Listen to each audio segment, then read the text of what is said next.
জীবনের অর্থ কি? আপনার জন্ম হয়েছিল বস্ত্রহীনতার মধ্যে দিয়ে এবং আপনার মৃত্যু হবে বস্ত্রহীনতার মধ্যে দিয়ে। আপনি পৃথিবীতে এসেছিলেন অত্যন্ত দুর্বল হয়ে, এত দুর্বল ছিলেন যে মার সাহায্য ছাড়া খাবারটুকু মুখে নিতে পারতেন না। আপনি যখন এই পৃথিবী ছেড়ে চলে যাবেন তখনও আপনি অত্যন্ত দুর্বল আর অসহায় থাকবেন। তখন আপনার কাফনের কাপড়টুকু আপনি নিজে পরতে পারবেন না, আরেকজন আপনাকে তা পরিয়ে দেবে।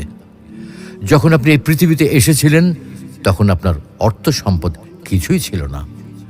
যখন আপনি এই পৃথিবী ছেড়ে চলে যাবেন তখনও আপনার অর্থ সম্পদ কিছুই থাকবে না। আপনাকে প্রথম গোছল যেমন অন্য কেউ দিয়েছিল, তেমনি আপনার শেষ গোছলও অন্য কেউ দেবে। আপনি যেমন পৃথিবীতে একা এসেছিলেন, ঠিক তেমনিভাবে আপনাকে পৃথিবী থেকে একাই চলে যেতে হবে। আপনার সঙ্গে আপনার প্রিয়জন কেউ যাবেন না। হ্যাঁ, এটাই জীবন, এটাই তো জীবন। তাহলে কেন এত মারামারি, এত সংঘাত, এত হানাহানি? কেন এত বিদ্বেষ? কেন এত হিংসা? কেন এত বেইমানি? তাই সকলের প্রতি দয়াশীল হন, সকলকে আপন করে নিন এই ক্ষণিকের যাত্রায়। জীবন খুবই সংক্ষিপ্ত, সুতরাং জীবনকে মহৎ কাজে উৎসর্গ করুন।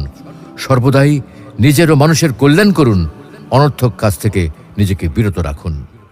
তাহলে আল্লাহ রাব্বুল আলামিনও পরকালে আপনার কল্যাণ করবেন।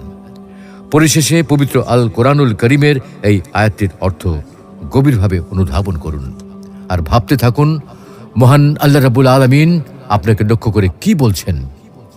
হে ঈমানদারগণ, তোমাদের ধন সম্পদ ও সন্তান সন্ততি যেন তোমাদেরকে আল্লাহর স্মরণ থেকে গাফেল না করে, আর যারা এ কারণে গাফেল হয় তারাই তো ক্ষতিগ্রস্ত।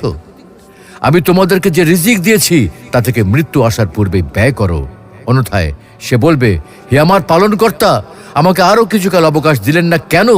তাহলে আমি সাদকা করতাম এবং সৎকর্মীদের অন্তর্ভুক্ত হতাম। প্রত্যেক ব্যক্তির নির্ধারিত সময় অর্থাৎ মৃত্যু যখন উপস্থিত হবে তখন আল্লাহ কাউকে সামান্যতম অবকাশ দেবেন না। তোমরা যা করো আল্লাহ সে বিষয়ে খবর রাখেন।